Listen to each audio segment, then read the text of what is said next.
नमस्कार भैया, हम आप सबके छोट भाई छोट बेटा भोजपुरी गायक मंटू मंचला। हमार पहला एल्बम जेकर नाम बा नेमुआ रसेदार से गायकी के क्षेत्र में पहला कदम रखले बानी जा भैया।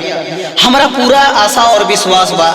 कि रोगन सब ये गाना के खूब प्यार और आशीर्वाद दे। हम रोगन सबसे यह आशा करतनी जा।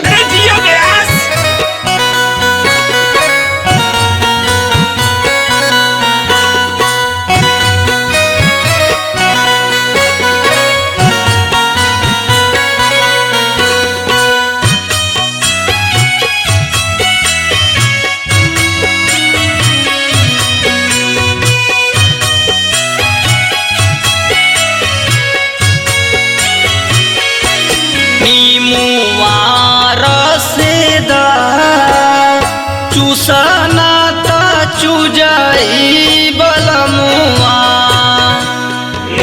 नेमुआ रसेदार चूसना ता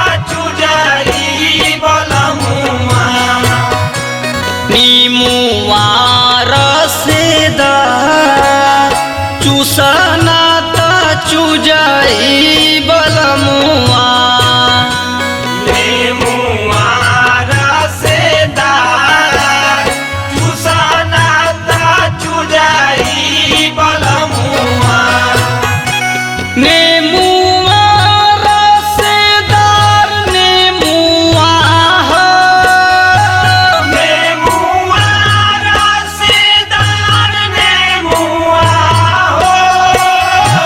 नीमुआ रसेदार चूसना ता चुजाई बलमुआ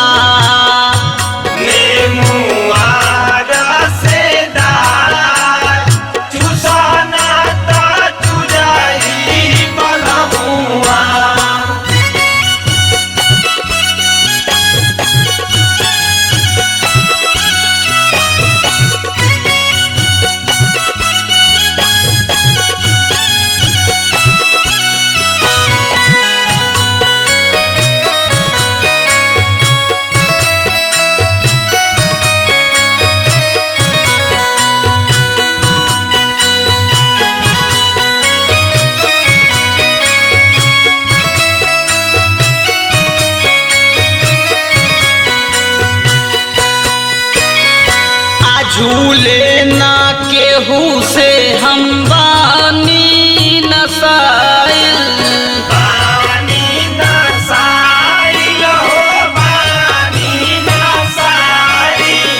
चूस लो ए राजा जो बन होली में रसाइल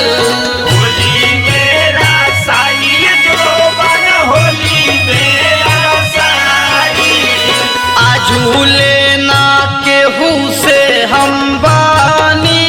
नसाइल चूस लो ए राजा जो बन होली में रसाइल अझले कोइले ना बाड़नवान हो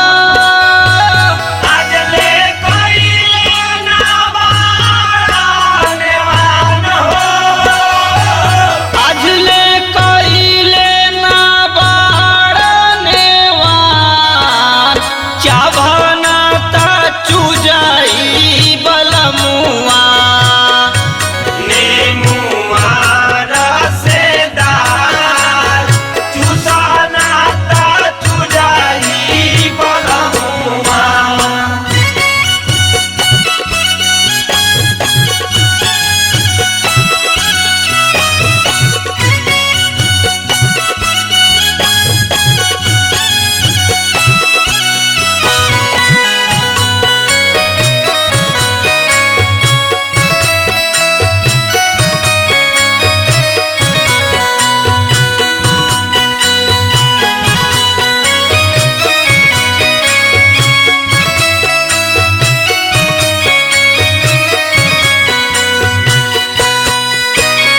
सिंटू देवरवा रोजे करे मन